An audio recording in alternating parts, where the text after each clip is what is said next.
The month of January.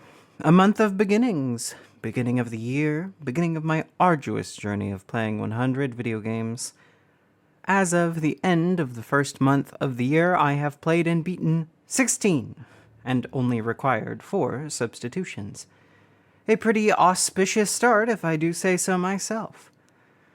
I thought it might be fun to make a monthly wrap-up, even though I streamed a number of these games because I didn't stream a number of the other ones. But because I also had this consideration so late into the month, I will not have any footage of any of the games.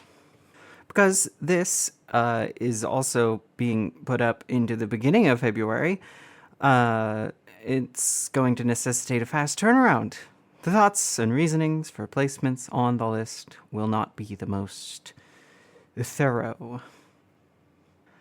For February, at least, because I am not streaming, I'm going to be taking clips and reactions, and after I finish games, I will write out a little bit more thorough reasoning as to where these are going, my thoughts on stuff. Like really, really tiny reviews kind of thing. Really tiny. I wouldn't even call them reviews. I started off the year strong with The Neverhood. A delightful claymation point-and-click that I only had minor gripes with. It had a lot of original ideas, and despite its short runtime, was a joy to play.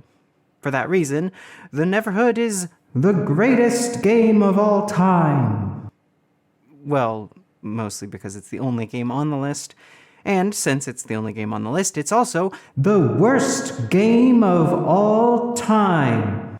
Sorry, The Neverhood. Next up was Hideo Kojima's Policenauts, a graphic adventure game technically released in 1994, but because rules are made up and it was released on PlayStation in 1996, I'm counting it. It was a creative and forward-thinking game in some aspects, but ultimately it just felt like a police procedural to me. I mean, the two protagonists are literally just Lethal Weapon. Look at them! In spite of enjoying a lot of my time with Policenauts, it didn't tickle my fancy quite as much as The Neverhood. So Policenauts goes in the number 2 spot and is the new worst game of all time. Blazing Dragons is the worst game of... Alright, the reason. It's a point-and-click adventure game based on a British animated show, which I learned only after preparing to play it. It was just rote. A lot of moon logic dragged it down, and I just didn't enjoy it. Like, if you were looking to play a point-and-click adventure game, you have so many other better options. So, third place, and worst game of all time. And that's going to be tough to beat. A new year brings us Moon, Remix RPG Adventure. Another case of technically coming out in 2015, but originally releasing in 97, so I'm counting it. It is an anti-RPG and a clear inspiration for many other great games, because it's great. You're a kid isekai'd into a game, not as the hero, but as you, sort of. You're invisible and you kind of have a cute little outfit the whole time. You have to run around loving and caring for the people all across the world. The gameplay is charming, the music is charming, the art is also charming, and it's just the number 1 spot. It's the greatest game of all time. The Divide, Enemies Within, is a Metroid game for PlayStation. That is literally how it was pitched by its director, I believe. It was a perfectly serviceable, short, pretty fun game. That's kind of all it had going for it. It had bad camera angles, simplistic goings-on, and so second to last. The Curse of Monkey Island rounds out 1997, and between being very charming, pretty funny, and ignoring the point-and-click nonsense, takes it to number 2. It outpaced The Neverhood for me, and it was just kind of more. I've also never played the first 2, but this one was pretty good. Bust a Groove is a fun but pretty bare bones rhythm fighting game. Great soundtrack, fun character design, but it didn't offer much else to me. It goes under police knots. Shadow Tower is slimly above the Divide Enemies Within, but below Bust a Groove. I am a huge fan of FromSoft, and I knew going back this far in their catalog would provide some interesting complications, but I did play and enjoy the first Armored Core quite a lot. But for Shadow Tower, aside from the vibes of the world, it just didn't do much for me. Grim Fandango rockets to the number 2 best point-and-click adventure game yet. Great story, great world, minimal searching for hints. It's just, it's a charming game. Nocturne is an interesting attempt at survival horror. The lands a lot closer to campy B-movie 90% of the time. Originally, I placed it between Neverhood and Police Knots, but while writing this, I kicked it up a couple. The game, while great fun, has its pain points. Also, it's a nightmare to get running, at least on Linux. The world it presents and charming characters did bring it up past Curse of Monkey Island and Neverhood. The Longest Journey ekes above Blazing Dragons. Its attempts at a Buffy-esque or Joss Whedon-esque writing just really weigh it down low. I thought it was interesting and thoughtful in parts, and the world and story are kind of interesting, but it's just, I get tired of the witticisms. It's just, yeah, better than Blazing Dragons though. D2 is real good. The cutscenes are fun and the combat's unique. The story is nicely contained. It's not quite as good as Grim Fandango, and the combat encounters get a little sloggy, and you have to do a lot of running back and forth. But it was just a lot of fun.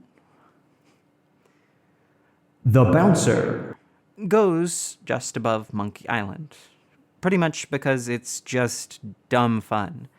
When I was putting it on the list, I was kind of torn where it would go, and then I considered if I had to give The Bouncer or Curse of Monkey Island to a me that had not played either game, I'd rather have played The Bouncer.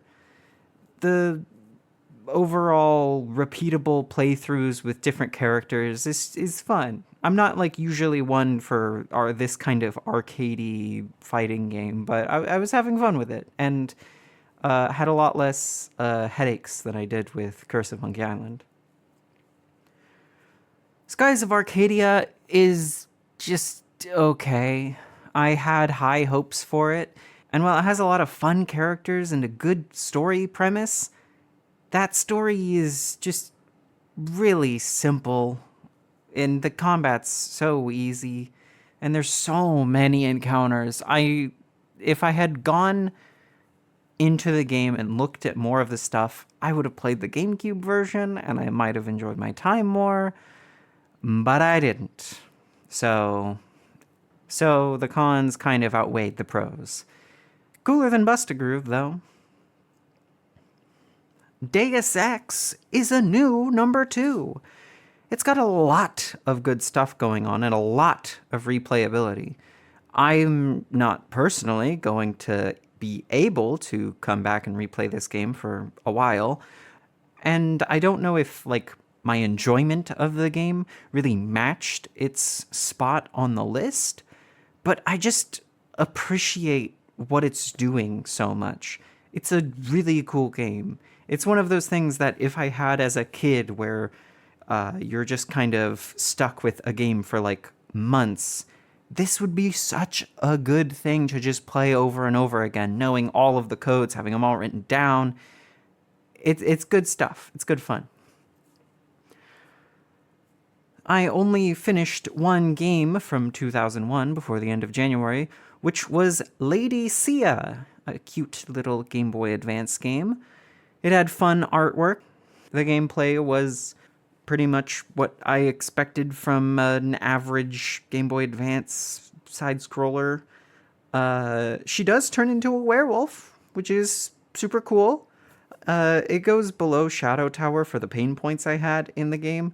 Like, health just being a little too low, and like some of the button mashing was weird. It's stuff that I just, yeah. I also want to shout out the games that I did not end up playing.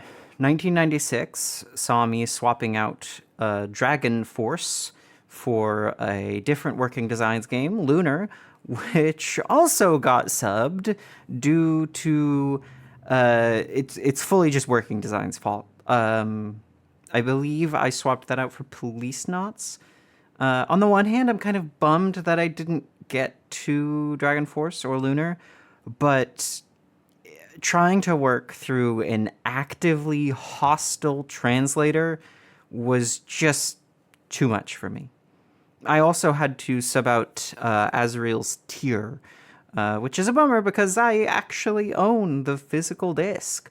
I had it working, then the DOS box things I had to do just stopped working. So, Blazing Dragons. But I will now have a game that probably stays definitively in last place, which is pretty funny. 1997, I had to replace Claw, which was almost working, but all of the cutscenes were completely broken, which is a bummer because you play as a cat pirate and it looks super charming, but the Divide was a good replacement in spite of just being mediocre, because it was mediocre in a really interesting way. So that's January. I won't be streaming much in February, I say on the 1st of February, or after, but I will probably have more of these. So stick around for end of February, and I'll see you then. Till next time.